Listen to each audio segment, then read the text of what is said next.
Salve, galera! Vamos conversar hoje sobre a primeira rodada da Champions League 2024-2025. Para isso, eu vesti aqui a camisa da seleção da Inglaterra de 66, mais especificamente a do Bobby Moore. Vamos lá, os principais placares, né, os mais elásticos da rodada foram Bayern de Munique 9, Dinamo de Zagreb da Croácia 2, Bayer Leverkusen, também da Alemanha, 4, Feyenoord da Holanda, 0, e Celtic da Escócia, 5, Slovan Bratislava da Eslováquia, 1. Esses são os três principais líderes da competição por enquanto, nessa primeira rodada. Junto com eles tem outros 12 times e outras 3 vitórias importantes que eu destaco aqui, da Juventus sobre o PSV, Real Madrid sobre Stuttgart, e do Liverpool sobre o Milan, todas por 3-1.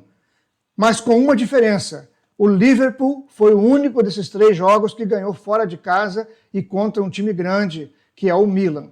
Um resultado mais ou menos foi do PSG, que ganhou só de 1-0 do Girona, com um frangaço no fim do jogo, e o City, que não passou de um empate com a Inter de Milão em casa. Um resultado que é um pouco de surpresa.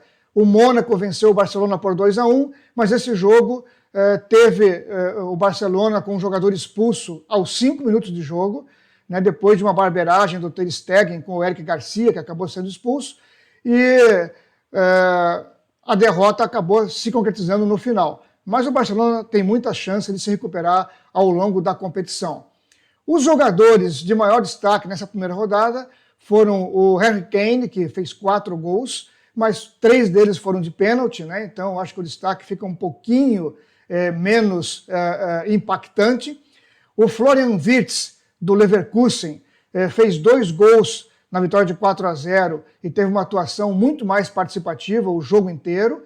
E eu destaco também 2 goleiros que foram muito bem. O Courtois, do Real Madrid, que salvou o time no primeiro tempo, quando o Stuttgart dominou o Real Madrid, e o Raya, goleiro do Arsenal, que não só defendeu uma cobrança de pênalti, mas no rebote, né, uma cabeçada para o outro lado em que ele estava, ele fez uma defesa quase impossível, maravilhosa, e vai também ter o meu destaque nessa primeira rodada. E como foram os brasileiros nessa rodada da Champions? Sem dúvida alguma, o jogador mais midiático de todos foi o Endrick. Ele entrou faltando 10 minutos para acabar o jogo, estava 1-1. Depois que ele entrou, o Real Madrid, que estava com dificuldades contra o Stuttgart, fez o segundo gol de escanteio, ele não teve participação. E nos acréscimos, ele recebeu um rebote de um escanteio que era favorável ao Stuttgart. E nesse contra-ataque, ele chegou na frente com a bola com 3 contra 1, tendo de um lado o Vinícius Júnior e do outro o Mbappé para passar a bola. Ele resolveu chutar de longe, surpreendeu o goleiro e fez o gol. Ele virou notícia no mundo inteiro, né, especialmente na Espanha e no Brasil, e as classificações quanto ao Endrick foi de afobado, egoísta, fominha, até corajoso, iluminado e diferenciado, né? Eu acho que ele foi tudo isso. Na verdade, o técnico Ancelotti, depois do jogo, acho que matou a questão. Ele falou que seguramente a opção melhor para o Endrick era passar a bola para um companheiro, mas que ele chutar de longe, né, naquela altura do jogo, mostrou muita coragem, muita determinação e muita personalidade, e que ele vai aprender ao longo dos próximos jogos e da carreira dele inteira a ter um pouco mais de tranquilidade. Eu também entendo que o Endrick, tanto na seleção brasileira, como no Real Madrid, quando ele entra, ele está muito apressado, ele quer resolver tudo muito rapidamente. Talvez porque tenha tido muito poucos minutos, né, em cada um desses times, né, o Real e a seleção. Na seleção ele até jogou um tempo inteiro como titular, mas eu acho que fica na cabeça dele assim, olha, eu tenho que mostrar tudo em cada bola que eu pego. E muitas vezes até o Endrick tem sido um jogador um pouquinho violento, né, entrando com muita sede ao pote nos zagueiros, levando muitos cartões amarelos, mas ele vai acabar amadurecendo. O melhor brasileiro da rodada, para mim, foi o Rafinha do Barcelona, mesmo numa derrota. O Rafinha começou de ponta esquerda e quando o Barcelona ficou com um jogador a menos, ele teve que recompor a defesa, teve que correr o campo inteiro. No segundo tempo, o técnico tirou o Lewandowski e o Lamine Yamal, né, vejam vocês, e deixou o Rafinha o jogo inteiro. Né, aí trocou ele de lado, então ele joga na direita, joga na esquerda, joga atacando, joga defendendo. O Rafinha foi eleito pelos companheiros como o 4º capitão do Barcelona, mesmo sendo um jogador que chegou apenas na temporada passada, então isso prova o respeito que ele tem dos colegas, e foi eleito também, no mês de agosto, pela imprensa espanhola, como o melhor jogador da Liga da Espanha. Então está numa fase muito boa, e eu só espero que quando ele voltar a ser convocado, ele repita essas boas atuações na seleção brasileira. Também foram bem nessa primeira rodada o Rodrigo, o Gabriel Martinelli do Arsenal, o Bremer da Juventus, zagueiro, o Militão do Real Madrid, que ficou o primeiro tempo no banco, porque está recuperando de uma contusão, mas quando ele entrou, ajudou a arrumar o time do Real Madrid, porque o Carvajal, que estava de zagueiro, improvisado, voltou para a posição dele na lateral direita e o Real Madrid ficou muito mais organizado em campo.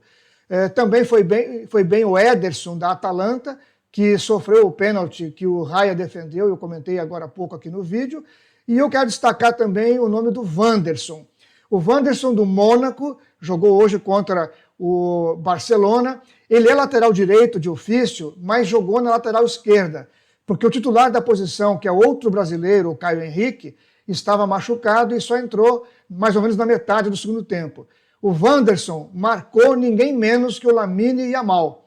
E fora o lance que o Lamine Yamal fez o gol, e ele ganhou uma disputa no alto, usando o corpo contra o Wanderson, e que eu nem acho uma falha grave, depois ainda o Lamine Yamal driblou outro jogador do Mônaco antes de fazer o gol, mas fora isso, o Wanderson anulou o Lamine Yamal no resto do jogo, deu um chute perigosíssimo que o Ter Stegen defendeu e deu o passe para o gol da vitória do Mônaco. Então acho que ele foi muito bem e fica aí uma esperança, né, de que se ele sendo lateral direito foi bem na esquerda, quando tiver uma chance de lateral direito na seleção, pode ser um nome que venha a ser confiável e venha a solucionar o problema que nós temos há vários anos por ali. Outros jogadores brasileiros foram mais ou menos, ninguém se destacou tanto assim, ninguém foi muito mal também, eu só acho que o Danilo, de novo, ficou no banco na Juventus, entrou no segundo tempo, de zagueiro mais uma vez, então não está jogando mais de lateral direito, e para azar dele, né, a Juventus, que ganhava por 3-0, tomou o único gol da partida com ele em campo e ele, inclusive, participando do lance do gol. Né, não teve falha gritante, mas não conseguiu impedir o gol do PSV da Holanda. Também destaco aqui as voltas do Gabriel Jesus e do próprio Caio Henrique, né, dois jogadores que estavam machucados que voltaram a atuar e são nomes que em algum momento podem vir a ser lembrados pelo Dorival Júnior. Então esse é um rápido balanço dos jogadores brasileiros nessa primeira rodada da Champions League da Europa. Obrigado a você pela companhia e até o nosso próximo vídeo.